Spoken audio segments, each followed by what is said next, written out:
Welcome everyone. So நாம் இன்னைக்கு 2017 ஓட ஜியாகிரஃபி கொஷின் தான் பார்க்க போகிறோம். How does the cryosphere affects the global climate? So cryosphere அப்படின்னா ஃபர்ஸ்ட் நமக்கு என்னன்னு தெரியணும். ஸோ அது வந்து குளோபல் கிளைமேட்டை எந்த அளவுக்கு அஃபெக்ட் பண்ணுதுன்றது தெரியணும். சிமிலர் டைப் ஆஃப் கொஷின் தான் வந்து பார்த்தீங்கன்னா 2022 கேட்டிருந்தாங்க. So troposphere is a very significant atmospheric layer that determines the weather process. அதாவது இந்த குளோபல் கிளைமேட் அப்படிங்கிறத தூக்கிட்டு வெதர் ப்ராசஸ்ன்னு கொடுத்துட்டாங்க, அவ்வளோதான். ஸோ இப்போ நமக்கு என்ன தெரியணும் அப்படின்னா, அர்த்தோட எலிமெண்ட்ஸ் ஃபர்ஸ்ட் வந்து பார்த்தீங்க அப்படின்னா என்ன இருக்கும்னா, அர்த்தில் என்னென்ன வந்து பார்த்தீங்க அப்படின்னா எலிமெண்ட்ஸ் இருக்கு. ஸோ என்னென்ன லேயர்ஸ் இருக்கு. ஸோ அதோட சிக்னிஃபிகண்ட் வந்து கிளைமேட்டிக் சேஞ்சஸ்ல என்ன அதோட ரோல் அப்படிங்கிறத வந்து பார்த்தீங்கன்னா நம்ம தெரிஞ்சு வச்சுருந்துருக்கணும்.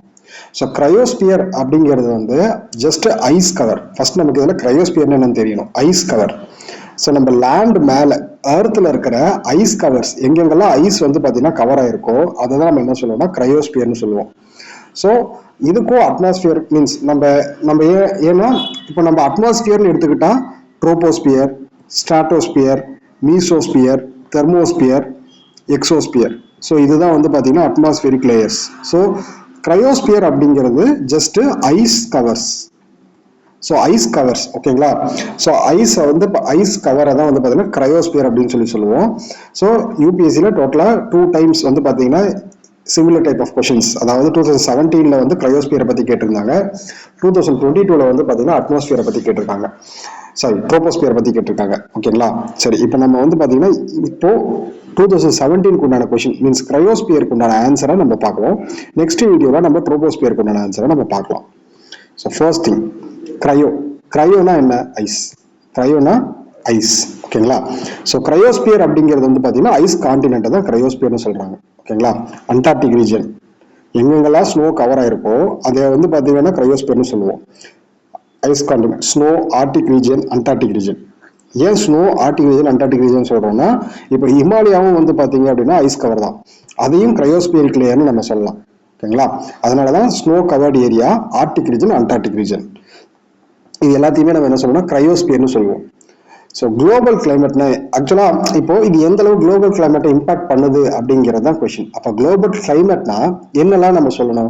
இது எர்த்தோட டெம்பரேச்சரை எந்த அளவு இம்பாக்ட் பண்ணுது, எர்த்தோட ரெயின்ஃபாலை எந்த அளவு இம்பாக்ட் பண்ணுது, எர்த்தோட விண்ட்ஃபாலை எப்படி இம்பாக்ட் பண்ணுது, எர்த்தோட ஓஷன் கரண்ட்டை எப்படி இம்பாக்ட் பண்ணுது, அவ்வளவுதான். இதை பத்தி நம்ம எழுதிட்டாலே ஆன்சர் வந்து முடிஞ்சது, டன், ஓகேங்களா. இப்போ இந்த ஐஸ் லேயர் ஒரு பார்ட்டா டெம்பரேச்சர் எப்படி இம்பாக்ட் பண்ணுது, ரெயின்ஃபால் எப்படி இம்பாக்ட் பண்ணுது, ஸோ விண்ட் பேட்டர்ன் எப்படி இம்பாக்ட் பண்ணுது, ஓஷன் கரண்ட்ஸ் எப்படி இம்பாக்ட் பண்ணுது அப்படிங்கிறத நம்ம இந்த ஆன்சர்ல பார்க்க போறோம். ஸோ டெம்பரேச்சர் அப்படின்னு சொல்லி பார்த்துக்கிட்டோம்னா அது இந்த இடத்துல ஸ்பெசிஃபிக்கா albedo, heat transfer, wind movements means wind பேட்டர்ல விண்ட் மூவ்மெண்ட்ஸை பத்தி சொல்லுவோம். ஸோ ஆல்பிடோ அப்படிங்கிறது just reflection of light, sunlight towards the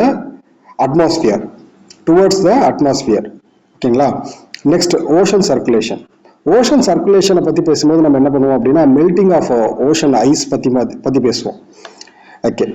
so இப்போ ஆக்சுவலா நம்ம இந்த கொஸ்டின்ல வந்து பாத்தீங்கன்னா காம்போனன்ட் பேஸ்ட் அப்ரோச் தான் கொண்டு போறோம். டெம்பரேச்சர், ரெயின்ஃபால், விண்ட் பேட்டர்ன் இதெல்லாமே காம்போனன்ட்ஸ்.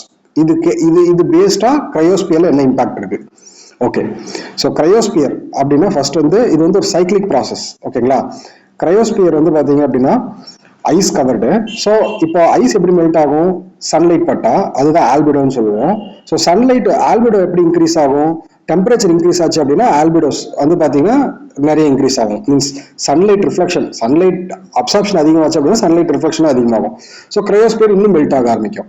ஸோ கிரையோஸ்பியர் மெல்ட் ஆக லேண்ட் சர்ஃபேஸ் தெரிய ஆரம்பிக்கும், சி சர்ஃபேஸ் இன்க்ரீஸ் ஆகும். அதனால நிறைய பிரச்சனை ஃபேஸ் பண்ணுவோம். அதுதான் நம்ம இந்த கொஸ்டின்லேயே பார்க்க போறோம். ஸோ இதுதான் அப்ரோச், ஜென்ரல் அப்ரோச். ஸோ இப்போ கொஸ்டினுக்குள்ள போகலாம். The frozen portion of the earth surface such as snow cover, sea ice, glacier, ice caps, permafrost referred as cryosphere. ரொம்ப சிம்பிள். கிரையோஸ்பியர்னா என்ன அப்படிங்கிறத ஜஸ்ட் ஐஸ் கவர்ட் ஏரியா சின்ன அப்படியே செக்மெண்டா பிரிச்சிருக்கோம். Snow cover areas, sea ice, glaciers, ice caps, permafrost are referred as cryosphere சொல்லிட்டோம். So first point, the frozen elements have a major influence on weather pattern, sea levels and ecosystem which plays crucial role in controlling the global climate. அப்படியே கொஸ்டின்ல கொடுத்தது அப்படியே Tito copy பண்ணி நம்ம வந்து இன்ட்ரோடக்ஷனா போட்டிருக்கோம், அவ்வளவுதான். அதுல ஜஸ்ட் நமக்கு கிரையோஸ்பியர்னா என்னங்கிற அண்டர்ஸ்டாண்டிங்ல சொல்லியிருக்கிறோம். ஸோ என்னன்னா இது இந்த அளவு, அதாவது இந்த ஐஸ் மெல்ட் ஆகுறது வந்து வெதர் பேட்டர்ன்ல, சி லெவல்ல, எக்கோசிஸ்டத்துல எந்த அளவு குரூஷியல் ரோல் பிளே பண்ணுது ஸோ குளோபல் கிளைமேட்ல அப்படிங்கிறது தான் introduction. Okay, factors affecting the global climate. ஓகேங்களா, factors affecting the global climate. So first thing temperature. First நம்ம எடுத்துட்டு தான் டெம்பரேச்சர். இப்போ நார்மலாவே நம்ம யோசிங்க, ஐஸ் மெல்ட் ஆச்சுன்னா என்ன ஆகும்? ஃபர்ஸ்ட் வந்து எப்படி மெல்ட் ஆகுது? So cryosphere reflects the solar radiation. Cryosphere வந்து ஃபுல்லாக ஐஸ் கவர்டு. ஐஸ் கவர்டு வந்து பார்த்தீங்கன்னா என்ன பண்ணுன்னா சோலார் ரேடியேஷன், அதாவது ஒயிட் கலர்ல இருக்கிறதுனால அது என்ன பண்ணுன்னா சோலார் ரேடியேஷனை ரிஃப்ளெக்ட் பண்ணிடும். ஸோ அதை வந்து பார்த்தீங்கன்னா அப்சர்வ் பண்ணாது. பட் லேண்ட் சர்ஃபேஸ் இருக்கு இல்லையா, லேண்ட் சர்ஃபேஸ் வந்து பார்த்தீங்கன்னா சோலார் ரேடியேஷனை அப்சர்வ் பண்ணும். ஐஸ் ஷீட்ஸ் வந்து பார்த்தீங்க அப்படின்னா கிளேஷியர்ஸ் எல்லாமே சோலார் ரேடியேஷனை ரிஃப்ளெக்ட் பண்ணிடும். So this deflecting heat, this deflects the heat from the earth's surface and gives cooling effect which to the climate. This is called as albedo effect. சொன்னதுதான் reflecting தான் albedo எஃபெக்ட்னு சொல்றோம். ரொம்ப simple. அதாவது கிரையோஸ்பியர் வந்து பாத்தீங்க அப்படின்னா என்ன பண்ணுது, ஐஸ் கவர்ட் ஏரியா, அந்த ஐஸ் கவர்ட் ஏரியா வந்து சன்லைட்டை ரிஃப்ளெக்ட் பண்ணிடுது. அதனால எர்த்தோட ஹீட்டிங் லெவல் வந்து பாத்தீங்கன்னா கம்மியாடுது. டெக்னிக்கலா சொல்லணும் அப்படின்னா ஆல்பிடோ எஃபெக்ட். ஆல்பிடோஸ் வந்து பாத்தீங்க அப்படின்னா ஆல்பிடோ ரிஃப்ளெக்ஷன் வந்து ரொம்ப அதிகமா இருக்கும். இதுவே இதோட எஃபெக்ட். கிரையோஸ்பியர் வந்து பாத்தீங்கன்னா உருக ஆரம்பிச்சிருச்சுன்னா டார்க்கர் சர்ஃபேஸ், அதாவது லேண்ட் சர்ஃபேஸ் வந்து தெரிய ஆரம்பிச்சிடும். ஆல்பிடோஸ் வந்து பாத்தீங்கன்னா லோயர் ஆல்பிடோ, நிறைய ஆல்பிடோஸ் வந்து பாத்தீங்கன்னா ரிஃப்ளெக்ட் பண்ணாது. ஸோ அர்த் வந்து நிறைய சோலார் ரேடியேஷன் அப்சர்வ் பண்ணும். ஃபர்தரா இன்னுமே ஹீட், அதாவது நார்மலாவே அர்த் ஹீட் ஆயிட்டு இருக்கு, இதுல வந்து பாத்தீங்க அப்படின்னா ரிஃப்ளெக்ஷன் குறைஞ்சது அப்படின்னா நிறைய அப்சர்வ் பண்ண ஆரம்பிச்சிடும். அப்சர்வ் பண்ண ஆரம்பிச்சா அர்த் இன்னும் ஹீட் ஆக ஆரம்பிச்சிடும். ஸோ ஹீட் ஆனா இன்னும் ஐஸ் உருகும். இது வந்து ஒரு அதுதான் சொன்னீங்களா, ஐஸ் உருகும், ஹீட் ஆகும், சோலார் ரேடியேஷன் இன்னும் அப்சர்வ் ஆகும். இது வந்து ஒரு லூப் மாதிரி. ஸோ அப்போ வந்து ஆட்டோமேட்டிக்கா ஐஸே இல்லாம போச்சு அப்படின்னா குளோபல் டெம்பரேச்சர் வந்து ஹீட் ஆயிடும். மீன்ஸ் குளோபல் டெம்பரேச்சர் டோட்டலா ரைஸ் ஆயிடும். ஸோ ஃபர்ஸ்ட் இது வந்து பாத்தீங்கன்னா டெம்பரேச்சர். செகண்ட் வந்து ஹீட் டிரான்ஸ்ஃபர். ஆக்சுவலா வேர்ட்ஸை எப்படி நம்ம கையாளுறோங்கிறது தான், நம்ம ஒரே கான்செப்ட் தான், பட் இதை எப்படியெல்லாம் நம்ம அதை ரிஃப்ளெக்ட் பண்றோங்கிறத பாருங்க. Heat transfer. ஸோ இது வந்து ஒரு தெர்மல் இன்சுலேட்டர். இந்த டேர்ம் வந்து முக்கியம். தெர்மல் இன்சுலேட்டரா இருக்குது, preventing heat transfer from the atmosphere to the surface underneath. So இது வந்து பாத்தீங்க அப்படின்னா எர்த்ல இருந்து அட்மாஸ்பியர்ல இருந்து ஹீட் வந்தா கூட அதை வந்து எர்த்துக்கு டிரான்ஸ்ஃபர் பண்ண விடாம ஒரு இன்சுலேட்டிங் லேயரா இருக்குது. இப்போ எர்த் இங்க இருக்கு, இதுக்கு மேல வந்து பாத்தீங்க அப்படின்னா கிரையோஸ்பியர் இருக்கு. ஸோ இப்போ இங்க இருந்து நமக்கு ஹீட் வருது அப்படின்னா இப்போ டைரக்டா எர்த்துக்கு ரீச் ஆகுறது இல்லை, இது வந்து ஒரு இன்சுலேட்டர் மாதிரி ஆக்ட் ஆகுது. இது வந்து ஒரு இன்சுலேட்டர் மாதிரி ஆக்ட் ஆகுது. என்னது, கிரையோஸ்பியர் வந்து ஒரு இன்சுலேட்டர் மாதிரி ஆக்ட் ஆகுதுன்னு சொல்றாங்க. ஸோ இதுக்கு எக்ஸாம்பிள் என்ன சொல்றாங்க அப்படின்னா, C inhibits the heat transfer from the ocean to the atmosphere during the winter, influencing the atmospheric circulation pattern weather system. அதாவது சி மேல, சியும் வந்து பாத்தீங்கன்னா சி ஐஸ் அந்த மாதிரி. ஸோ சி மேல இருக்கிற ஐஸ் அதை தான் சொல்ல வராங்க. ஸோ அது வந்து பாத்தீங்க அப்படின்னா இந்த வாட்டர் ஹீட் ஆகாம, ஓஷன்ஸ் வந்து டைரக்டா ஹீட் ஆகாம அதை வந்து ரெடியூஸ் பண்ணுதுன்னு சொல்றாங்க. நெக்ஸ்ட் வந்து ஃபீட்பேக் லூப். ஃபீட்பேக் லூப் அப்படிங்கிறது வந்து பாத்தீங்கன்னா இதுதான், அந்த சைக்கிள் தான் இது. ஸோ பெர்மாஃப்ரோஸ்ட் மெல்ட் ஆச்சு அப்படின்னா அது என்ன ஆகும், கிளைமேட் சேஞ்ச் வந்து ட்ரிகர். பெர்மாஃப்ராஸ்ட்ங்கிறதுமே வந்து பாத்தீங்கன்னா அதாவது ஐஸ் கவர்ட் ஏரியா வந்து நம்ம பெர்மாஃப்ராஸ்ட்னு சொல்லுவோம் அண்டார்டிக் அண்ட் ஆர்டிக் ரீஜன்ல. ஆக்சுவலா இதனால என்ன நடக்கும் அப்படின்னா, நம்ம ஆர்டிக் அண்ட் அண்டார்டிக் ரீஜன்ல வந்து பாத்தீங்க அப்படின்னா மீத்தேன், அதாவது ஐஸ்ல வந்து மீத்தேன் ஸ்டோர் ஆயிருக்கும். அதாவது ஐஸ்ல வந்து பாத்தீங்கன்னா மீத்தேன் வந்து ஸ்டோர் ஆயிருக்கும். இப்ப ஐஸ் உருக ஆரம்பிச்சதுன்னா என்ன பண்ணுன்னா இந்த மீத்தேன் எல்லாமே வந்து பாத்தீங்கன்னா எக்ஸ்போஸ் ஆக ஆரம்பிக்கும். Methane is one of the greenhouse gas. இந்த கிரீன் ஹவுஸ் கேஸ் எக்ஸ்போஸ் ஆகிறதுனால நமக்கு என்ன பிரச்சனை, இன்னும் ஹீட் அதிகமாகும். என்ன ஆகும், இன்னும் ஹீட் அதிகமாகிறதுனால என்ன ஆகும், நமக்கு இன்னுமே இதுவுமே வந்து அதுதான் சொல்றேன் ஃபீட்பேக் லூப் அப்படிங்கிறது. ஸோ பெர்மாஃப்ராஸ்ட் வந்து பாத்தீங்க அப்படின்னா என்ன ஆகுது, உருகுறதுனால மீத்தேன் வந்து பாத்தீங்கன்னா எமிட் ஆகுது. மீத்தேன் எமிட் ஆகுறதுனால திரும்பவும் குளோபல் வார்மிங் இன்க்ரீஸ் ஆகுது. திரும்பவும் வந்து பாத்தீங்க அப்படின்னா இருக்கிற கொஞ்சம் நஞ்சம் ஐஸும் உருகும், இன்னும் மீத்தேன் அதிகமாகும், எமிஷன் அதிகமாகும். அடிஷனலா இன்னும் குளோபல் வார்மிங் எக்ஸ்ட்ரா நடந்துகிட்டே இருக்கும். Next ecological cycle. as an ice in cryosphere melts the rise in sea level. So sea level கண்டிப்பா வந்து பாத்தீங்கன்னா sea level வந்து இம்பாக்ட் ஆகும். கோஸ்டல் ரீஜன்ஸ்ல வந்து பாத்தீங்க அப்படின்னா அதாவது sea level ரைஸ் ஆனாலே யார் பாதிக்கப்படுவா, கோஸ்டல் ரீஜன்ஸ்ல இருக்கிற பீப்புள் வந்து பாதிக்கப்படுவாங்க. Flood, erosion, சாலனேஷன். அதாவது இது மூலமா வந்து பாத்தீங்கன்னா நமக்கு நார்மலா ஃப்ளட்டிங் நடக்கும், எரோஷன் நடக்கும்ன்றது தெரியும்.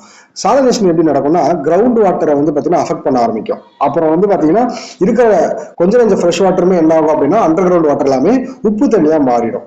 ஸோ ஃப்ரெஷ் வாட்டர் சோர்ஸ் வந்து பாத்தீங்கன்னா பாதிக்கப்படும். ஸோ இது எங்க நடந்திருக்குன்னா மாலதீவ்ஸ்ல வந்து பாத்தீங்க அப்படின்னா நடந்திருக்குது. ஓகேங்களா? ஸோ சீ லெவல் ரைஸ் ஆகிறதுனால அங்க இருக்கிற கிரவுண்ட் வாட்டர் வந்து பாத்தீங்க அப்படின்னா சலனைஸ் ஆயிருக்குது. ஸோ ஓஷன் சர்க்குலேஷன் ரொம்ப ரொம்ப முக்கியம். ஆக்சுவலா ஓஷன் கரண்ட்ஸோட வேலையே, ஓஷன் கரண்ட்ஸ் வந்து பாத்தீங்கன்னா நிறைய கரண்ட்ஸ் இருக்கு. ஒகாஷிவா, நிறைய கரண்ட்ஸ் இருக்கு. ஓகேங்களா? ஸோ அந்த கரண்ட்ஸ் வந்து பாத்தீங்கன்னா என்ன பண்ணும்னா, அதாவது வாட்டரோட சர்க்குலேட் பண்ணும் ஆல் ஓவர் வேர்ல்டு வந்து பாத்தீங்க அப்படின்னா. இப்போ இங்க இருந்து ஏஷியா, நார்த் அமெரிக்கா, யூரோப், இங்க வந்து பாத்தீங்க அப்படின்னா சவுத் அமெரிக்கா, இங்க வந்து ஆப்பிரிக்கா. ஸோ இப்போ இங்க இருக்கிற தண்ணியை இப்படி கொண்டு வந்து இந்த இந்தியா கொண்டு வந்து விட்டுரும். ஸோ அந்த மாதிரி வேரியஸ் பார்ட்ஸ் ஆஃப் த வேர்ல்டுக்கு வந்து பாத்தீங்க அப்படின்னா இந்த ஓஷன் கரண்ட்ஸ் வந்து வாட்டர் வந்து டிரான்ஸ்ஃபர் பண்ணும். ஸோ இப்படி டிரான்ஸ்ஃபர் பண்ணும்போது என்ன ஆகுது அப்படின்னா, சாலினேஷன் வந்து பாத்தீங்க அப்படின்னா அது வந்து ஃப்ரெஷ் வாட்டர் தான். அந்த ஓஷன் கரண்ட்ஸ் வந்து பாத்தீங்கன்னா ஒரு சில மீன்ஸ் ஐஸ் மெல்ட் ஆகுதுன்னா அந்த ஃப்ரெஷ் வாட்டர். அப்போ அந்த மெல்ட் ஆகிற ஐஸை வந்து பாத்தீங்க அப்படின்னா என்ன பண்ணுன்னா எல்லா இடத்துலயும் போய் டிஸ்ட்ரிபியூட் பண்ணும். ஸோ இப்போ ஐஸ் மெல்ட் ஆக இது என்ன ஆகும் அப்படின்னா ஃப்ரெஷ் வாட்டரோட இது வந்து பாத்தீங்கன்னா சர்க்குலேஷன் வந்து இம்பாக்ட் பண்ண ஆரம்பிக்கும். ஏன்னா ஓஷனோட சீ லெவல் ரைஸ் ஆக சலனிட்டி வந்து பாத்தீங்கன்னா இன்க்ரீஸ் ஆகும். அதனால வந்து பார்த்தோம் அப்படின்னா என்ன ஆகும்னா நமக்கு வந்து ஃப்ரெஷ் வாட்டரோட இன்புட் வந்து பாத்தீங்கன்னா குறையும். ஸோ இதுதான் என்ன சொல்லுவாங்க அப்படின்னா தெர்மோஹைலண்ட் சர்க்குலேஷன், ஏஎம்ஓசி அப்படின்னு சொல்லுவோம். ஸோ இது வந்து பாத்தீங்க அப்படின்னா ஸோ இது மூலயமா வந்து என்ன நடக்கு, இது மூலயமா வந்து பார்த்தோம் அப்படின்னா நமக்கு ஓஷன் நியூட்ரிஷனுமே வந்து பாத்தீங்க அப்படின்னா மீன்ஸ் அஃபெக்ட் ஆகுது அப்படின்னு சொல்றாங்க. ஸோ நெக்ஸ்ட் வந்து பாத்தீங்கன்னா கன்க்ளூஷன். ஓகேங்களா? ஸோ கன்க்ளூஷன் எப்படி சொல்றேன்னா, கண்டிப்பா வந்து என்ன சொல்றோம், ஆக்சுவலா குளோபல் வார்மிங் வந்து பாத்தீங்கன்னா என்ன கான்ட்ரிபியூட் பண்ணும், கிரீன் ஹவுஸ் எமிஷன் வந்து கான்ட்ரிபியூட் பண்ணும். கிரீன் ஹவுஸ் கேஸ் மூலயமா இன்னுமே வந்து கிரையோஸ்பியர் வந்து பாத்தீங்க அப்படின்னா பாதிக்கப்படும். ஸோ அதுல வந்து ஹியூமன் ஆக்டிவிட்டிஸும் ஒரு பெரிய ரோல் பிளே பண்ணுது. கிரையோஸ்பியர் வந்து பாத்தீங்கன்னா வார்மிங் ஆகாம கண்ட்ரோல் பண்றதுக்கு நம்ம ஸ்டெப்ஸ் எடுக்கணும். ஸோ அதுக்கு வந்து SDG 13 SDG 13 வந்து பாத்தீங்க அப்படின்னா ஃபாலோ பண்ணணும். ஓகேங்களா? ஸோ SDG 13 வந்து கிளைமேட் சேஞ்சோட டீல் பண்ணுது. அவ்வளவுதான். ஸோ ரொம்ப ரொம்ப சிம்பிள். ஸோ இதுதான் வந்து பாத்தீங்க அப்படின்னா கிரையோஸ்பியரை பத்தின ஆன்சர். ஸோ இதை அப்படியே கட் பண்ணி ட்ரோபோஸ்பியருக்கு வந்து நெக்ஸ்ட் இதுல வந்து பார்க்க போறோம். ஓகேங்களா? ஸோ நெக்ஸ்ட் இதுல வந்து நம்ம ட்ரோபோஸ்பியருக்கு பார்க்க போறோம். நெக்ஸ்ட் ரொம்ப ரொம்ப சிம்பிள். இப்போ நம்ம வந்து பாத்தீங்க அப்படின்னா ஃபர்ஸ்ட் என்ன சொன்னோம், கிரையோஸ்பியர்னா என்ன, ஐஸ் எந்தெந்த ஏரியால ஐஸ் இருக்கோ அதெல்லாம் கிரையோஸ்பியர்னு சொல்லிட்டோம். ஸோ அதுக்கு அடுத்ததோட இம்பார்ட்டன்ஸ் பத்தியும் சொன்னோம். ஃபேக்டர்ஸ் என்ன, டெம்பரேச்சர் இன்க்ரீஸ் ஆச்சுன்னா கிரையோஸ்பியர் அடி விடும். ஹீட் டிரான்ஸ்ஃபர்ல ஏதாவது சேஞ்சஸ் ஆச்சு அப்படின்னா கிரையோஸ்பியர்ல அடி விடும். ஃபீட்பேக் லூப்ல ஏதாவது பிரச்சனை வந்தது அப்படின்னா கிரீன் ஹவுஸ் கேஸஸ் எமிட் ஆகும். அது மூலயமா இன்னும் வந்து கிரையோஸ்பியர் வந்து பாத்தீங்கன்னா ரெடியூஸ் ஆகும். Ecological cycle. ஸோ ஆக்சுவலா வந்து பாத்தீங்கன்னா ஃப்ளட்டிங், எரோஷன், சலினேஷன் இந்த மாதிரி இது எல்லாமே சீ லெவல் இன்க்ரீஸ் ஆகிறதுனால இது எல்லாமே இன்க்ரீஸ் ஆகும். ஃப்ரெஷ் வாட்டர் பாதிக்கப்படும். ஓஷன் சர்க்குலேஷன் வந்து பாத்தீங்கன்னா பாதிக்கப்படும். ஒன்ஸ் ஓஷன் சர்க்குலேஷன் பாதிக்கப்பட்டா அது வந்து பாத்தீங்க அப்படின்னா ஓஷன் நியூட்ரிஷன் சப்ளை செயினை வந்து பாத்தீங்கன்னா பாதிக்கும். ஸோ அதுக்கு அடுத்து கன்க்ளூஷன். ஸோ இதுதான் வந்து பாத்தீங்கன்னா கிரையோஸ்பியருக்கு உண்டான ஆன்சர். தேங்க்யூ.